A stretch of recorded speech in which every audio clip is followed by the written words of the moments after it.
Der kleine Zauberstern, meditative Abendroutine und ein Märchen von Alexandra Mattes.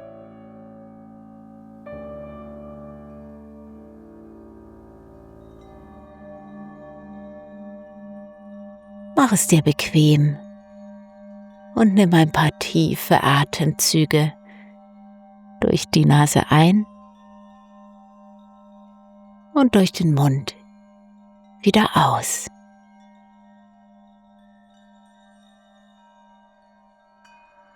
Wenn du möchtest, dann bring ein bisschen Bewegung in deinen Körper.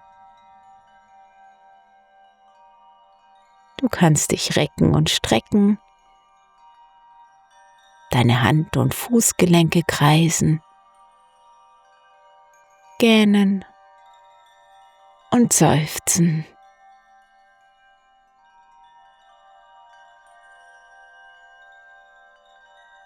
Und wenn du dann soweit bist, dann schließe ganz sanft deine Augen.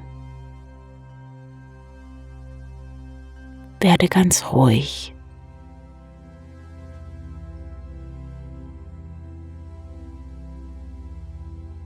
Spüre, wie du mit jedem Atemzug ein bisschen mehr hier bei dir ankommst.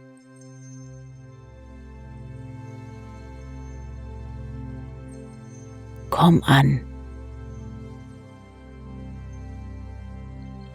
in deinem Bett am Ende des heutigen Tages.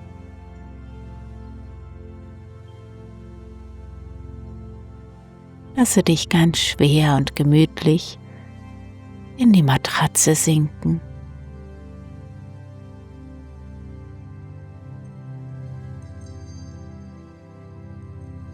Und stelle dir vor, wie sich nach und nach dein ganzer Körper mehr und mehr entspannt.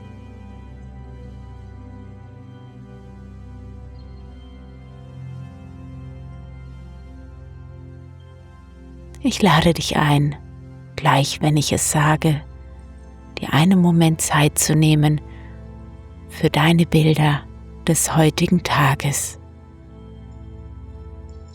Was hat dich heute beschäftigt? Was war heute besonders? Was hat diesen Tag heute ausgemacht? Ab jetzt 1 Minute für deine Bilder oder deinen Film des Tages.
Nun, sammel mindestens 3 Dinge zusammen, für die du heute dankbar bist. Was hat dich positiv berührt? Was hast du heute Schönes erleben dürfen? Halte dieses Gefühl für ein paar Momente wie einen kleinen Glücksstern in dir. Wofür bist du heute dankbar?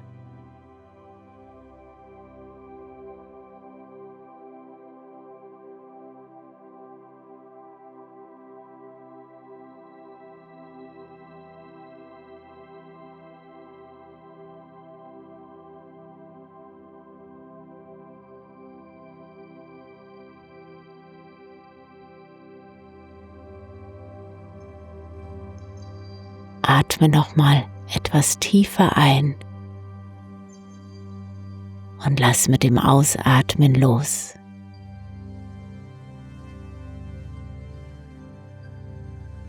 Es gibt jetzt nichts mehr zu tun, als einfach nur zu entspannen. Nur da sein.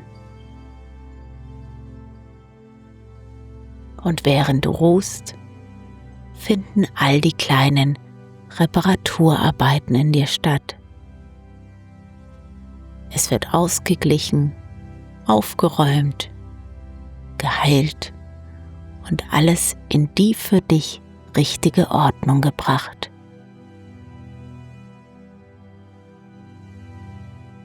Die Dinge dürfen sich zu deinem Wohl und zu deinem Besten entwickeln. Vielleicht ja sogar noch besser, als du es dir jetzt vorstellen kannst.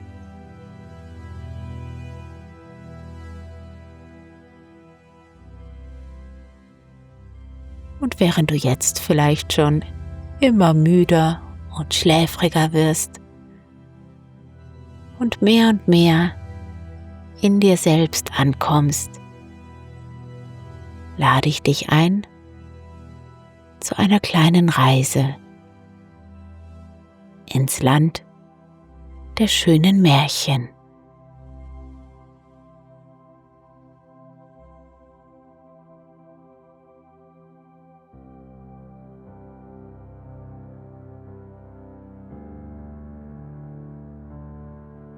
Es war einmal in einem weit entfernten Königreich eine junge Prinzessin namens Clara.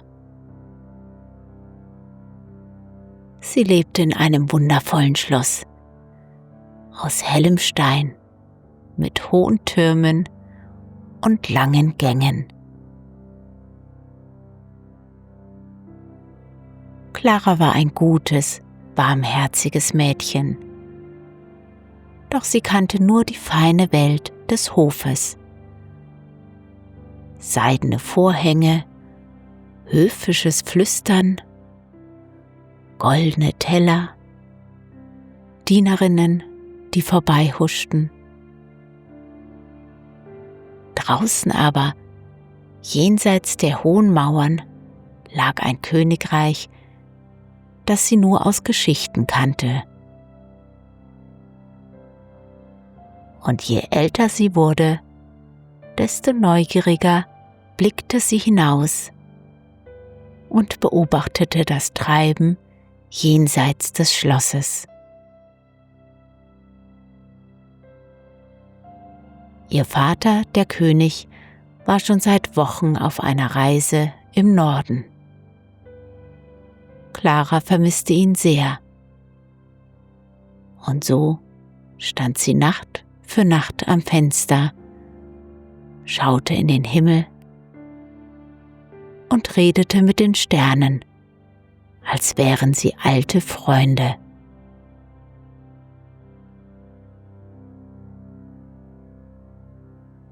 An einem besonders klaren Abend entdeckte sie einen kleinen Stern, der heller war als die anderen. Er besaß einen feinen Schweif, der wie eine silberne Feder zitterte. »Du, da oben«, flüsterte Clara. »Wenn du mich hören kannst, ich vermisse meinen Vater.« Der Stern funkelte. Und dann, ganz unglaublich, bewegte er sich. Er löste sich vom Himmel, glitt über die verschneiten Schlossgärten und blieb schließlich direkt vor Claras Fenster stehen. Er sah nun aus wie ein kleines, weißes, feenhaftes Wesen mit Flügeln aus Licht.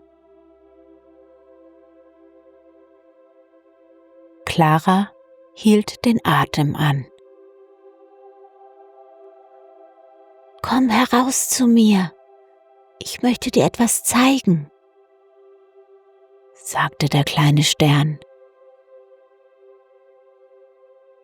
Clara legte sich ihren dicken Umhang um und verließ aufgeregt ihr Zimmer.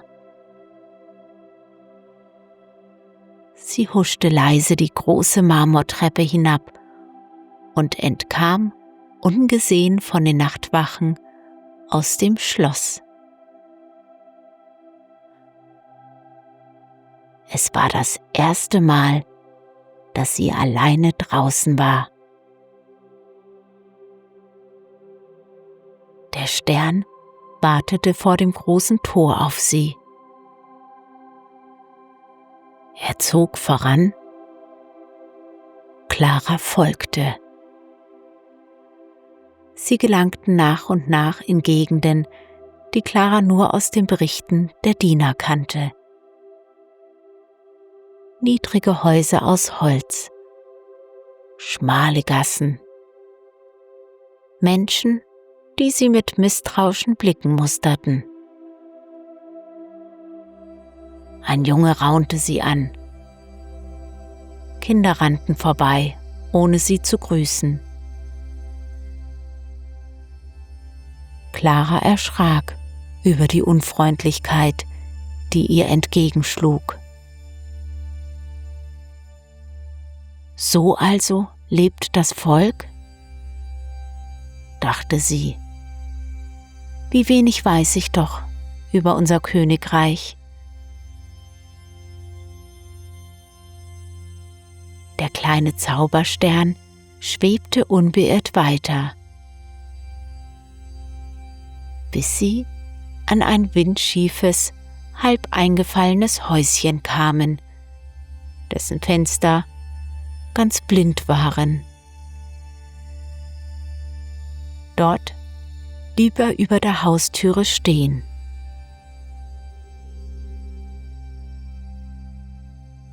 Clara war etwas mulmig zumute, doch sie nahm all ihren Mut zusammen und pochte 3-mal an die Holztüre.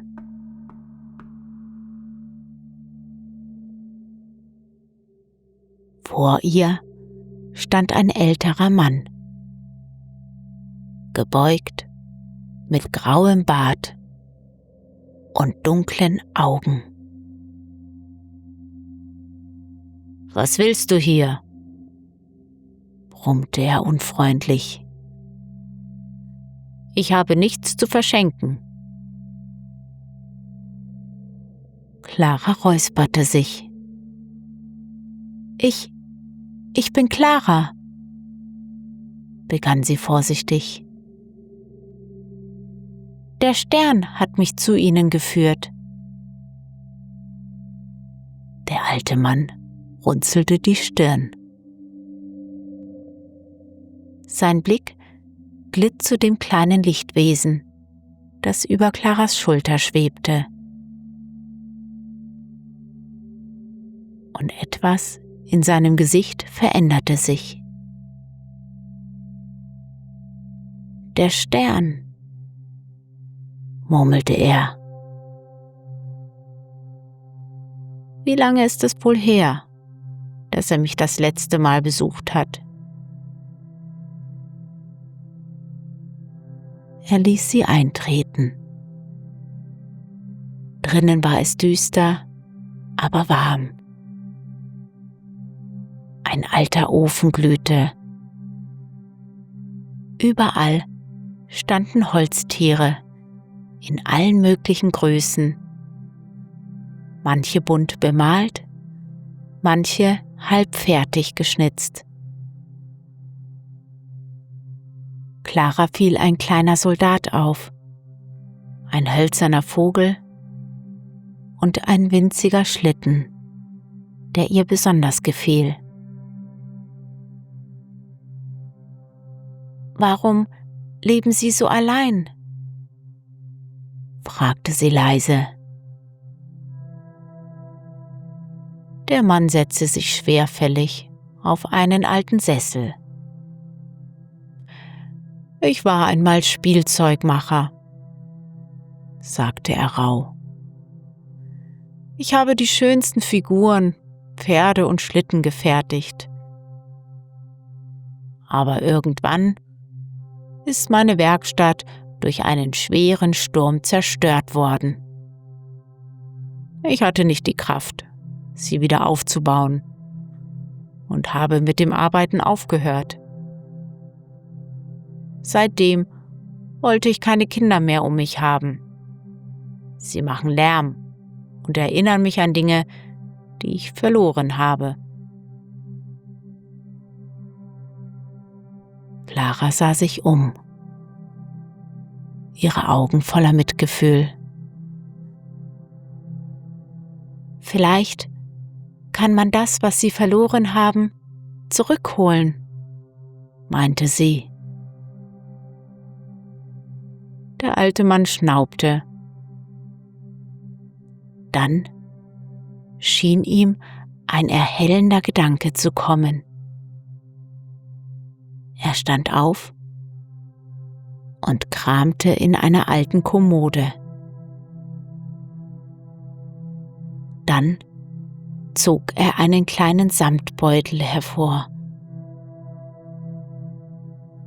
»An dem Weihnachtsfest, nach dem großen Sturm, ist mir der Stern, der dich hierher begleitet hat, begegnet und hat das hier vor meiner Tür fallen gelassen.« Er öffnete das kleine Samtbeutelchen und zog 3 goldene Walnüsse heraus. Der Stern sagte, ich kann mir für jede Nuss etwas wünschen. Aber ich war damals so kraftlos und so verbittert, dass ich die Nüsse nie benutzt habe. Und dann habe ich sie vergessen. Clara sah ihn aufmunternd an. Der alte Mann schloss die Augen. Ich wünschte, seine Stimme begann ein wenig zu zittern. Ich hätte wieder eine schöne Werkstatt. Die erste Zaubernuss sprang auf und draußen begann etwas zu glühen.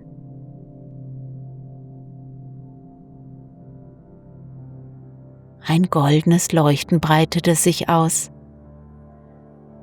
Der Boden vibrierte und plötzlich stand neben dem windschiefen Haus ein schimmernder, hölzerner Bau. Eine Werkstatt, sauber, hell, mit großen Fenstern.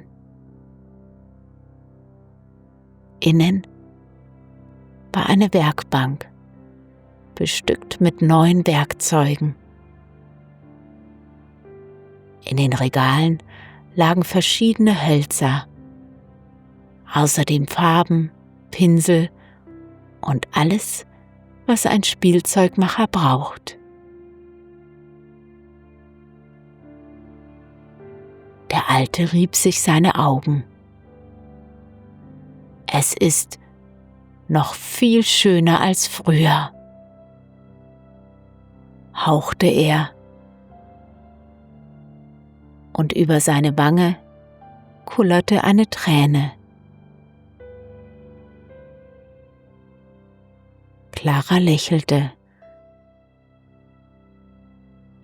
Nach einiger Zeit nahm er die 2. Zaubernuss. Seine Hände zitterten weniger und sein Gesicht war wärmer geworden. »Mein zweiter Wunsch«, sagte er, »ist ein Fest, ein großes Fest, für alle, alt und jung, für das ganze Dorf. Damit niemand mehr so einsam sein muss, wie ich es war. Die Nuss leuchtete hell auf. Und dann geschah es. Draußen neben dem Weg entzündeten sich wie von selbst Laternen. Musik klang aus der Ferne. Und dann tauchten auch schon die ersten Kinder auf. Dahinter Erwachsene. Bunt gemischt, Handwerker, Bauern, sogar der Müller aus dem Nachbardorf. Sie brachten Brot, Käse, Wein, kamen mit Flöten, Trommeln und mit Töpfen voller warmen Speisen. Das kleine Dorf, eben noch kalt und dunkel, verwandelte sich in ein schimmerndes Lichtermeer. Die Menschen tanzten, lachten und sangen. Lichter funkelten in den Bäumen. Und die neue Werkstatt leuchtete warm. Über ihr der kleine Stern. Zum ersten Mal seit vielen Jahren lächelte der alte Mann wieder. Dann wandte er sich zu Clara und sagte: Den dritten Wunsch schenke ich dir, Prinzessin. Mein Herz ist wieder ganz, nun soll dein Wunsch erfüllt werden. Und Clara nahm die dritte Nuss in ihre Hände und wünschte sich nichts anderes als das, was sie sich schon seit Wochen wünschte. Ich wünsche mir, dass mein Vater zurückkehrt. Kaum hatte sie diesen Gedanken ausgesprochen, hörte man Pferdehufe, das Rasseln einer Kutsche und das Rufen des Kutschers. Der König ist heimgekehrt. Claras Herz machte einen Sprung. Sie rannte durch die Menge und sah ihn, ihren Vater, mit Schnee im Bart und Wärme in den Augen. Mein Kind, sprach er, hob sie hoch und drückte sie fest an sich.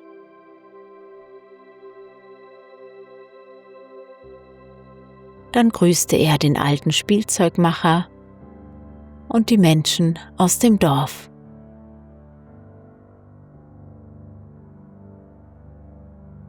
Nachdem er sich die Wünsche der Menschen angehört hatte, hob er Clara vorsichtig in die Kutsche. Komm, sagte er, wir fahren nach Hause.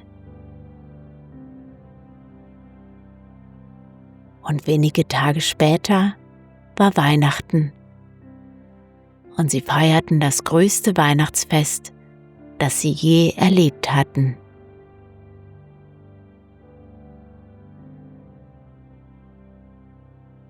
Als Clara abends aus dem Fenster blickte, sah sie, wie der kleine Stern ihr zublinzelte und langsam wieder emporflog, dorthin, wo die Sterne wohnen.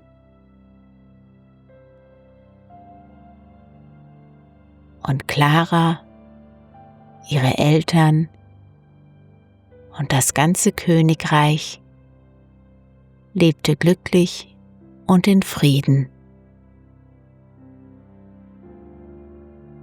Und wenn der kleine Stern nicht erloschen ist, dann leuchtet er auch heute noch. Erfüllt Wünsche und bringt Hoffnung in die Welt.